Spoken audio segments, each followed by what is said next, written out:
Idol, idol. Narito tayo sa sinasabi mong hukay. Hukay sa ilalim.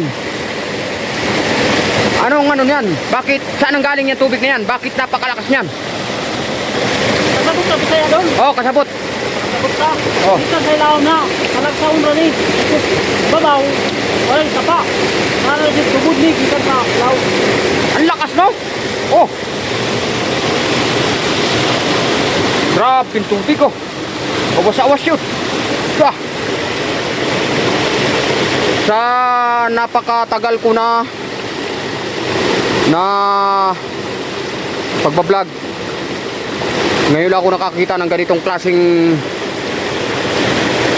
bukal.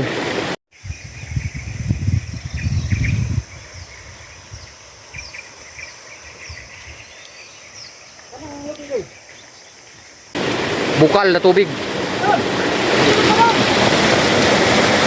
Grabe lakas ng tubig. Sus. Ito ang kayamanan at kalikasan. Grabe. Ano lang ito ha mga idol?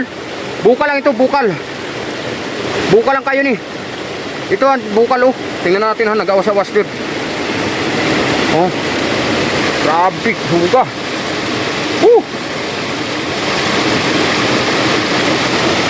Magpa-picture kayo isabi.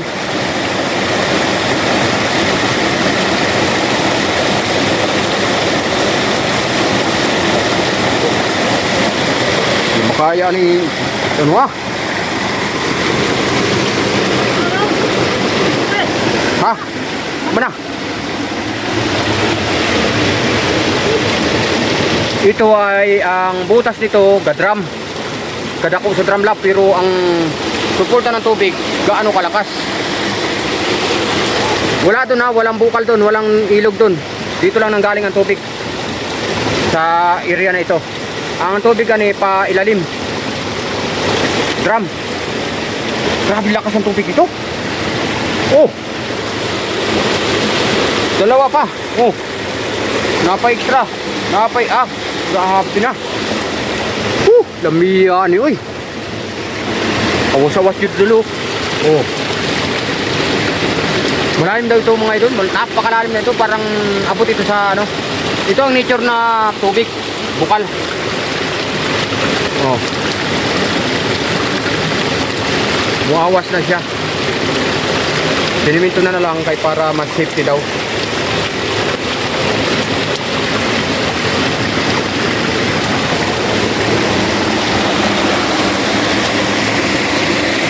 Ating nung kasama oh. Grabe tubig Grabe.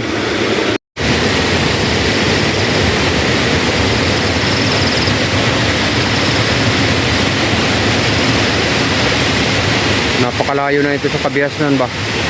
Gubat na gubat pero grabe ang ano. Ang ano dire. Gubat na gubat, hindi kayo. Napakaganda talaga. Pre, basa ka na diya pre.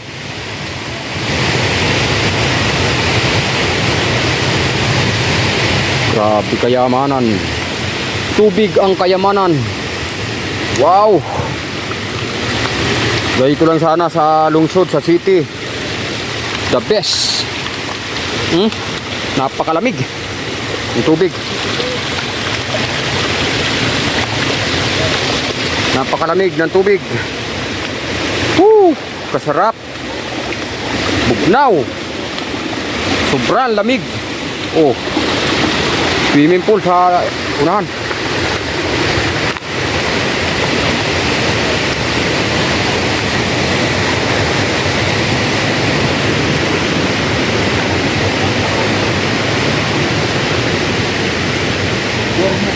Motor.